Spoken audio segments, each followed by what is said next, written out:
Make sure I get some people online for about 30 seconds. Hope everybody is doing well. Well, I noticed I got a lot of new subscribers recently. If you are new to the channel, a lot of new visitors, welcome. I'm really glad that you subscribe to this channel. Very unique, very one of a kind. I have very independent views when it comes to a lot of issues, what's happening around town, policy issues, finance, investments, urban planning, architecture, travel, you name it. My views are very unique, and I welcome you all to this channel if you are a new subscriber. And if you can, please share these videos, share this channel as much as you can, because remember, we need to get the truth out there, and we know in these times they're doing what they can to shut down voices that may threaten the establishment. All right, let's talk about some of the recent issues today. As you know, that the Nevada Democratic Party, so it's not just Democrats across the U.S., but in the state, are really experiencing a lot of division. So it's not just the issues like minimum wage or police or other things. A lot of this has to do with the fact that the party is very divided when it comes to the Israel and Palestine conflict. The Democrats seem to take the side of Palestine, and one of the chairpersons, Howard Beckerman, seems to have a view on the Palestinians that may upset a lot of the pro-Israel voices like Sisolak, Jackie Rosen, Susie Lee, and many others. So as a result of all this division and disapproval, Howard Beckerman decided to resign today. Goodness gracious. And Howard Beckerman is one of those people, especially on the Democrats, like I tried debating him on Facebook, and it's kind of like talking to a wall. He never seems to really understand that his party has issues, especially when I give him examples about the state of California. Let's also talk about what's going on in Nevada. Now, if you've heard, the 2022 gubernatorial race is coming along. And in addition to John Lee just announcing the fact that he is switching parties, not only he is disgusted about the recent changes to the Democratic Party, he is deciding to run for governor. And why is this very, very important? Because it shows that many people who have certain liberal views about a lot of issues, they feel that still the Democratic Party has left behind them. I have some progressive views. I subscribe to many progressive channels like Chris Hedges, Jimmy Dore, Secular Talk, but nevertheless, the mainline liberal agenda has really changed, has gone too radical, and has really just been a war against anti-traditional values, cultural Marxism, cancel culture, public employee unions, distractive wedge issues, identity politics. People are just absolutely sick of it. And why this is very, very important, because given the fact that John Lee has a lot of mixed political views, and given the fact that this individual, believe it or not, is a mayor of the city that has the highest percentage of Democrats. It's North Las Vegas, not Las Vegas. Remember, Las Vegas has a large section in the west side of the city, Summerlin and Centennial, that heavily votes Republican. The mayor, Carolyn Goodman, who's independent, runs that city, and she has spoken out against those Sisolak mandated shutdowns. But speaking of John Lee, this is certainly going to be hopefully very promising to see that given the fact that he's running against Sisolak, this is showing that the party perhaps is in trouble. Now, there's two things. Question is, will other mayors and other Democrats support him, including Mayor Goodman? And the other issue, and what I'm really concerned about, is do you think that John Lee is a plant? Could he be a tool of the Harry Reid establishment? Now, I believe he is Latter-day Saints, and a lot of these people within that religion, the Romneys, all these folks, they work within the same camp. So we don't know if he could just be running as a plan to sabotage it and make Sisolak win the re-election, or could he be another Brian Sandoval? We have to really understand what is going on. Now, before I move on to the next subject, he talks about how Sisolak is a socialist and we had this socialist takeover of the party. Look, I know the chairwoman, Judith Whitmer. She's not a total. So essentially believes that we should have basic social programs like single-payer healthcare system for the commons. And so you're talking about a mixed economy. Now, you can argue that that's not going to work, kind of like what they have in many of the other European countries, but nevertheless, a lot of people can argue that that is not true socialism. But what we have here in Nevada is not moving towards socialism necessarily, is more towards corporate fascism. And I've talked about this many, many times where Sisolak, along with other previous politicians like Sandoval, are in bed with the casino elites, the real estate sector, Wall Street, not to mention using these phony labor unions like Culinary, which I've exposed, and they've threatened legal action against me to basically run the state, shut down businesses, get tax havens. You get the idea. So I think that if John Lee wants to win, he has to fight against corporate fascism and the conflicts of interest with Jim Murren. The question is, will he take donor money from them? That's the $64,000 question. Now, another issue I also wanted to talk about is the Supreme Court decision recently, which was unanimous, saying that warrantless gun confiscation is unconstitutional. So those of you who are really excited about the Second Amendment, perhaps this is a good day for you, and perhaps it also shows that all of the Supreme Court members at least have some silver lining. At least they're not all true sellouts. Now, we'll have to see what happens with Roe versus Wade, but it seems like there's a lot of pushback over gun regulation. It's kind of hard for me to see that everyone. All these gun laws that's being passed, it's really, really going to maneuver and go forward. We'll have to see. But again, my whole stance with guns is like, what's causing people to own guns? What's causing people to engage in mass shooting? That is the real question that we have to consider.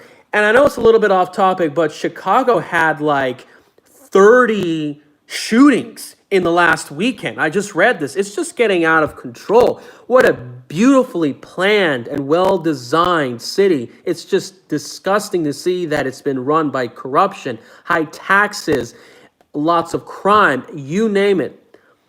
What do you think is happening? Maybe this defunding the police effort is backfiring. Maybe COVID is making sure that people are just going nuts. Now, speaking of crime, and this leads me to the next topic. I've made some statements that were perhaps considered controversial, maybe offensive to some people. Because we know that who is responsible for nearly all of the crime in Chicago. You know, the population that is 13% of the U.S., but commits about 50 to 55% of the violent crime murders in the United States. I'm not going to get into it. You get the idea. And I might do a video talking about what do you think America would have looked like if after the 1860s that those slaves were sent back to Africa. What do you think this country would have been?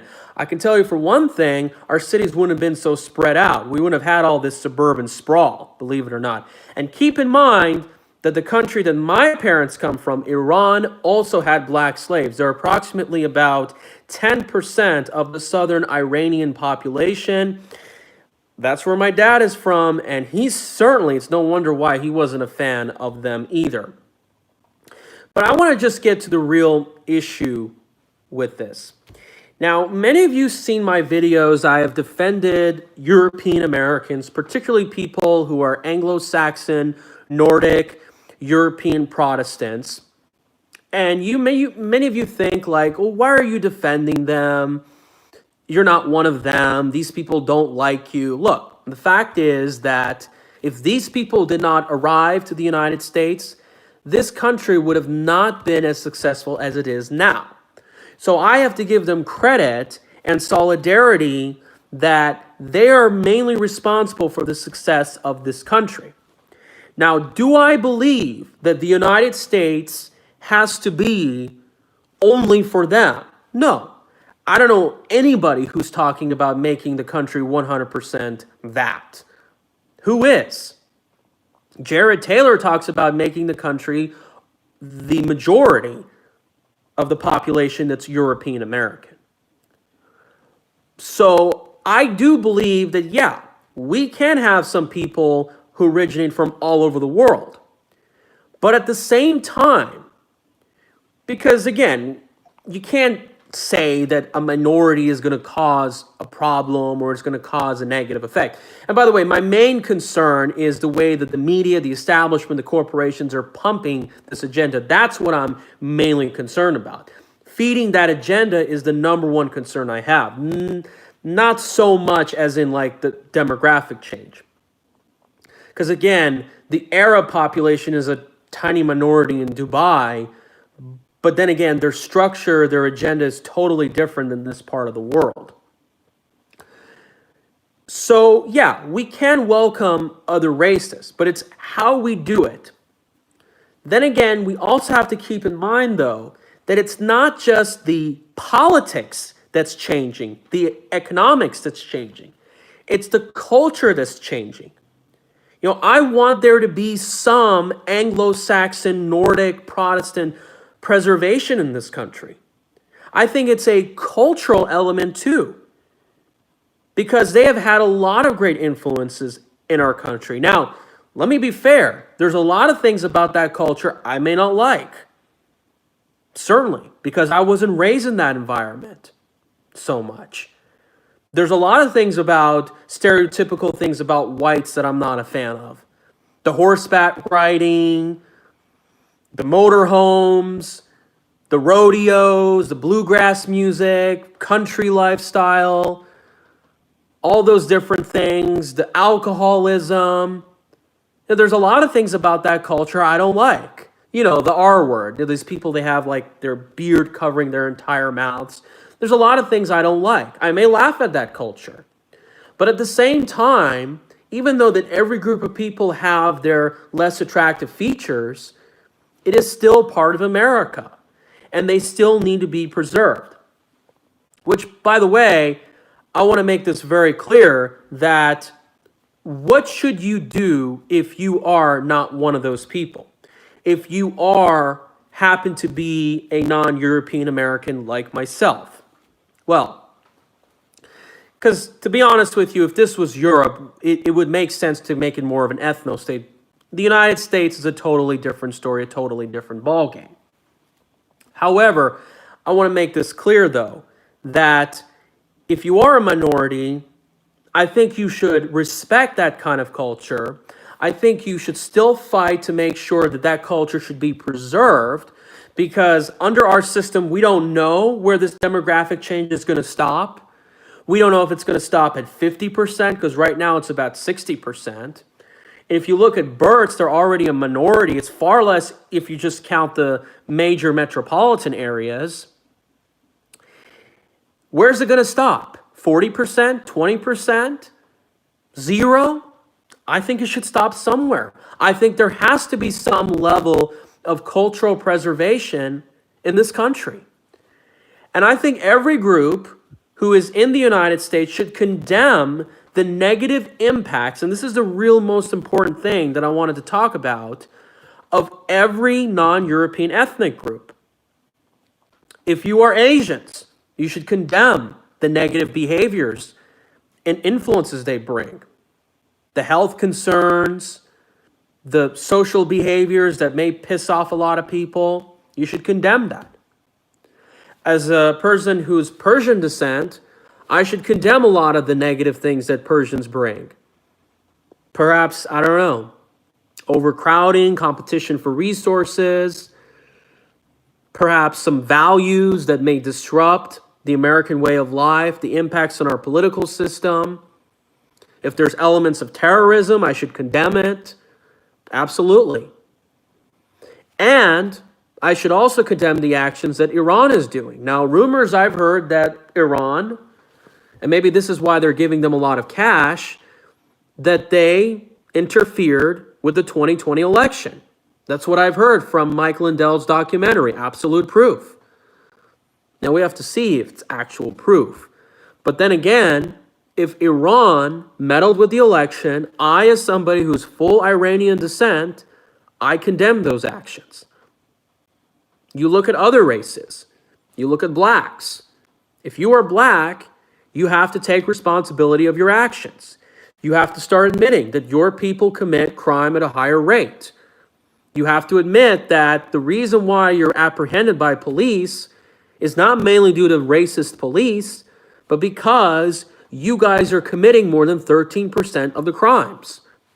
You have to admit that the Europeans are really not your enemy. Yeah, there are some who are elites who are problematic, who are European descent, but not the